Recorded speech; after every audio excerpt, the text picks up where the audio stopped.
Semaine de réveil et de gestion chrétienne de la vie. Jour 1. Mettre Dieu à la première place par le pasteur Guillermo Biaggi. Observez la nature qui nous entoure, écoutez le chant des oiseaux, regardez avec admiration le jeu bruyant et pittoresque des écureuils et des cerfs. Admirez l'intensité des couleurs des fleurs, leur parfum exquis et la douce texture de leurs pétales veloutés. Qui a conçu une si belle nature? Le seul vrai Dieu, notre Créateur, soutien et rédempteur. Pour le confirmer, Jean a écrit « Au commencement, la parole existait déjà. La parole était avec Dieu et la parole était Dieu. Tout a été fait par elle et rien de ce qui a été fait n'a été fait sans elle. » Jean 1, les versets 1 à 3. Et la parole s'est faite homme. Elle a habité parmi nous, pleine de grâce et de vérité. Et nous avons contemplé sa gloire, une gloire comme celle du Fils unique venu du Père. Jean 1, verset 14. Le lendemain, Jean le Baptiste vit Jésus s'approcher de lui et dit « Voici l'agneau de Dieu qui enlève le péché du monde. » Jean 1, verset 29. André, le frère de Simon, Pierre, était l'un des deux qui avait entendu les paroles de Jean et qui avait suivi Jésus.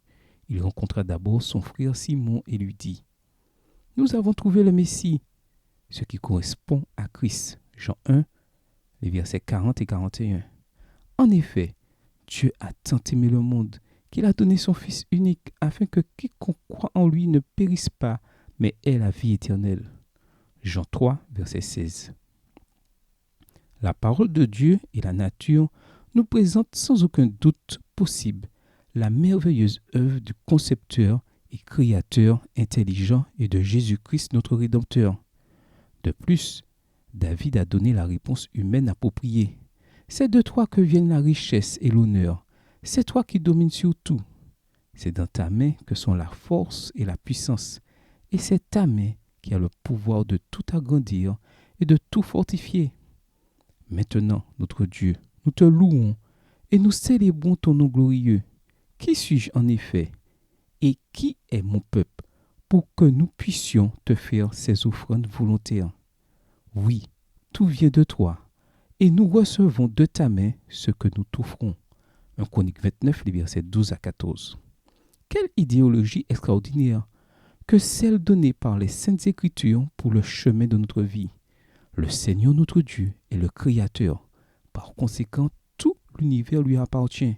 Et il subvient à nos besoins pour que nous puissions le mettre à la première place. Cependant, nous restons humains et fragiles et nos décisions et promesses échouent souvent. Comment pourrions-nous donc prendre la décision durable et heureuse de mettre Dieu à la première place dans notre vie, ainsi que de le mettre à la première place dans l'administration de ce qu'il confie à notre gestion, que ce soit peu ou beaucoup? 5 éléments peuvent nous aider à mettre Dieu à la première place. Nous emploierons comme acronyme le mot FIRST. En anglais, first égale à premier. Premièrement, la foi. Pour mettre Dieu à la première place, nous avons besoin de foi. Or, la foi, c'est la ferme assurance des choses qu'on espère, la démonstration de celles qu'on ne voit pas. Hébreux 11, verset 1. C'est finalement une question de confiance. Il est Dieu. Il est le Créateur. Il est celui qui subvient à nos besoins. Philippiens 4, verset 19. Il est notre Sauveur et il est venu chercher et sauver ce qui était perdu. Luc 19, verset 10. C'est-à-dire vous et moi. Par conséquent, en apprenant à le connaître, en lisant les Saintes Écritures, notre foi augmentera. Romains 10, verset 17. Et nous pourrons avoir foi en lui. Salomon l'explique tout aussi clairement. Confie-toi en l'Éternel de tout ton cœur et ne t'appuie pas sur ton intelligence. Reconnais-le dans toutes tes voies, et il rendra tes sentiers droits. Proverbe 3, les versets 5 et 6. J'ai réfléchi à cette grande vérité trouvée dans cette citation d'Ellen G. White. La vérité et la gloire sont inséparables. Il est impossible à ceux qui ont accès à la parole d'honorer Dieu en suivant des opinions erronées. Peu importe la croyance, dit-on souvent, pourvu que l'on soit honnête. C'est oublier que la vie est l'expression de ce que l'on croit. Avoir l'occasion de voir et d'entendre la vérité et n'en pas profiter, c'est rejeter la lumière et lui préférer les ténèbres. Je veux choisir la lumière. Je veux choisir Jésus. Je veux mettre Dieu en premier par la foi dans tous les domaines de ma vie, y compris la gestion de ce qu'il m'a confié. Et vous? Deuxièmement, invisible. Pour mettre Dieu à la première place, nous n'avons pas seulement besoin de foi, mais aussi de fixer les yeux sur l'invisible. Comme dans l'expérience de Moïse, c'est par la foi qu'il a quitté l'Égypte, sans craindre la colère du roi, car il s'est montré déterminé. Comme s'il voyait celui qui est invisible. Hébreux 11, verset 27. Pouvons-nous faire un libre choix chaque jour et décider de fixer les yeux sur Jésus? Hébreux 12, verset 2. Le Seigneur est invisible, mais réel. Moïse a aussi déclaré, « Écoute Israël, l'Éternel notre Dieu est le seul Éternel. » Deutéronome 6, verset 4.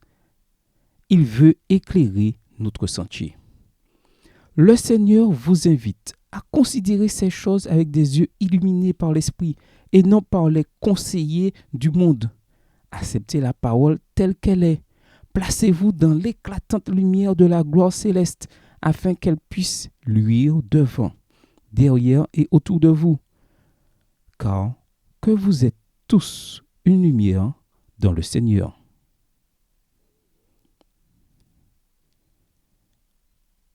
Faire confiance à lui seul. Décidez chaque jour de venir en sa présence. Notre moment de culte quotidien pour prier, méditer sur ses promesses et étudier la Bible est très important. Il faut aussi avoir un désir du cœur comme David. Je demande une chose que je désire ardemment. Je voudrais habiter toute ma vie dans la maison de l'Éternel pour contempler la beauté de l'Éternel et pour admirer son temple. Psaume 27, verset 4. Prenons-nous le temps chaque jour de contempler la beauté de l'Éternel, la beauté de ce que l'Éternel nous montre. Prenons-nous le temps chaque jour, tôt le matin, Psaume 5, verset 3, de contempler la gloire due à son nom, Psaume 29, verset 2, et d'admirer les qualités de son caractère parfait, aimant, Jérémie 31, verset 3, Job 3, verset 16, éternel, Hébreux 13, verset 8, saint, véritable et juste, Psaume 75, verset 7, Apocalypse 6, verset 10, miséricordieux, fidèle et compatissant, Exode 33, verset 19, Lamentation 3, les versets 22-23, Hébreux 13, verset 5. Quel merveilleux Dieu nous avons. Troisièmement, ayant la rectitude. Pour mettre Dieu à la première place, non seulement nous avons besoin de foi et de fixer les yeux sur l'invisible, mais nous devons aussi faire l'expérience de son extraordinaire rectitude. Paul, conscient de ce fait, s'exclame « Et d'être trouvé en lui non avec ma justice, celle qui vient de la loi, mais avec celle qui s'obtient par la foi, en Christ, la justice qui vient de Dieu et qui est fondée sur la foi. » Philippiens 3, verset 9. Oui, nous avons besoin de son pouvoir transformateur dans notre vie. Romains 12, verset 2. Pour pouvoir choisir correctement et pour rechercher d'abord le royaume et la justice de Dieu. Et tout cela vous sera donné en plus. Matthieu 6, verset 33. Lorsque nous choisissons de mettre Jésus à la première place, c'est parce que nous nous rendons compte qu'il a un plan pour chacun de nous. Paul nous assure du privilège extraordinaire qui est le nôtre. Nous sommes donc des ambassadeurs pour Christ, comme si Dieu adressait par nous son appel. Nous supplions au nom de Christ. Soyez réconciliés avec Dieu. Celui qui n'a pas connu le péché, celui qui n'a pas connu de péché, il a fait devenir péché pour nous, afin qu'en lui, nous devenions justice de Dieu. 2 Corinthiens 5, versets 20 et 21. Quatrièmement, servir Dieu. Mettre Dieu à la première place n'exige pas seulement un acte de foi, de fixer les yeux sur l'invisible et de faire l'expérience de sa rectitude, mais, plus important encore, de répondre à son appel à le servir. Ésaïe nous explique cette expérience importante dans sa vie, qui est l'exemple de ce que le Seigneur veut faire de chacun de nous. J'ai entendu le Seigneur dire, qui vais-je envoyer et qui va marcher pour nous? Ésaïe 6, verset 8. Avec Ésaïe, sommes-nous prêts à répondre librement à un appel aussi essentiel? Me voici, envoie-moi. Ésaïe 6, verset 8. Pour faire l'expérience du privilège de mettre Dieu à la première place et de répondre chaque jour à son appel, nous devons répondre avec confiance. Oui, oui Seigneur, j'irai. Ellen G. White déclare dans Le meilleur chemin, ce dont vous avez besoin, c'est de connaître la véritable puissance de la volonté. Le moteur de la personnalité humaine, c'est la faculté de décider, de choisir. Tout dépend de la volonté de Dieu, de nous accorder le pouvoir de choisir. À nous de l'exercer.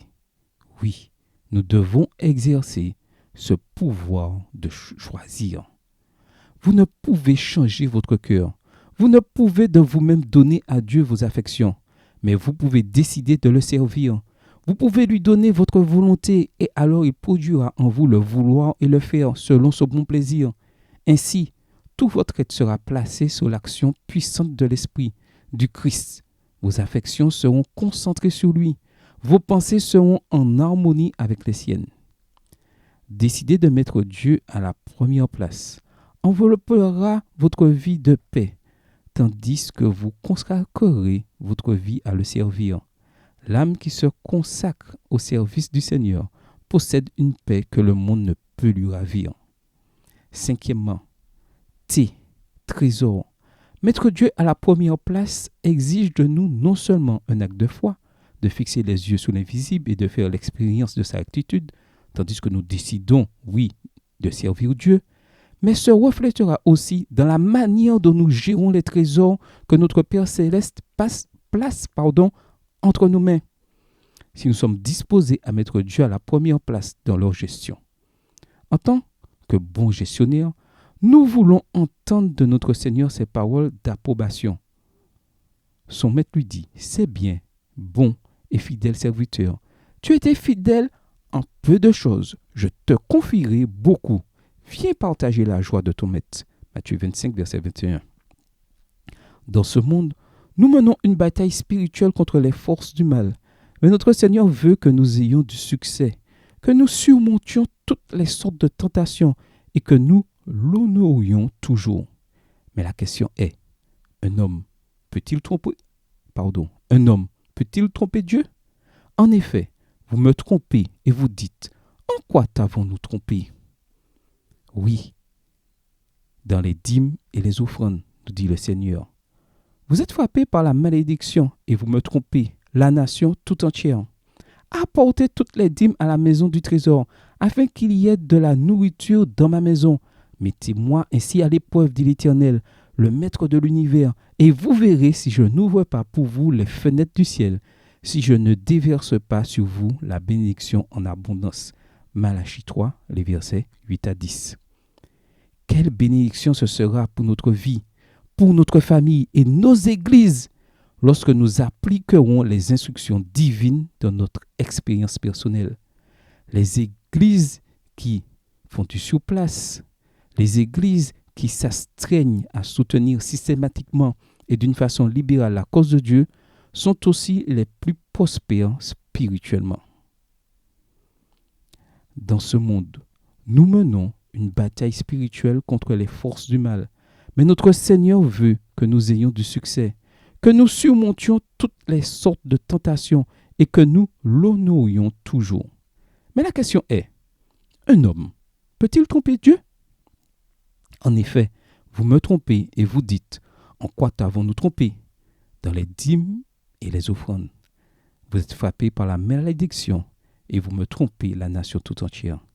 Apportez toutes les dîmes à la maison du trésor, afin qu'il y ait de la nourriture dans ma maison. Mettez-moi ainsi à l'épreuve, dit l'Éternel, le Maître de l'univers, et vous verrez si je n'ouvre pas pour vous les fenêtres du ciel, si je ne déverse pas sur vous la bénédiction en abondance. Malachie 3, les versets 8 à 10. Le Seigneur nous demande en ce jour de nous engager, notre engagement.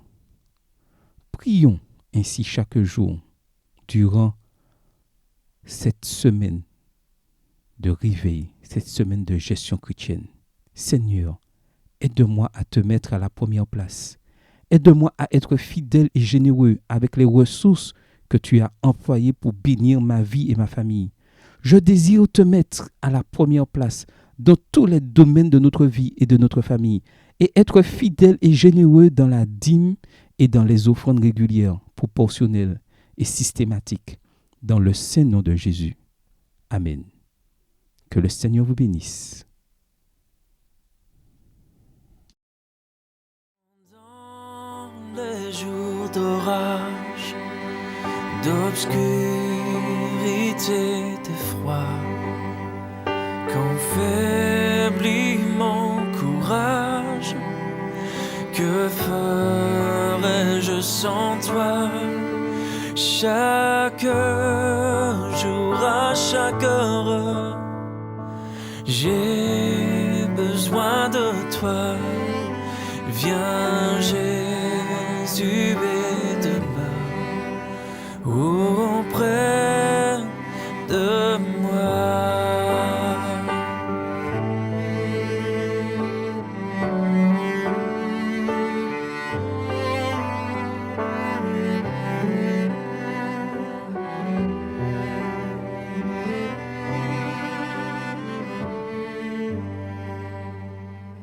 Oh Jésus, ta présence, c'est la vie et la paix dans la souffrance et la vie à jamais. Chaque jour, à chaque heure, j'ai besoin de toi. Viens Jésus et demeure auprès de moi. Chaque jour, à chaque heure, j'ai besoin de toi. Viens Jésus et demeure auprès de moi.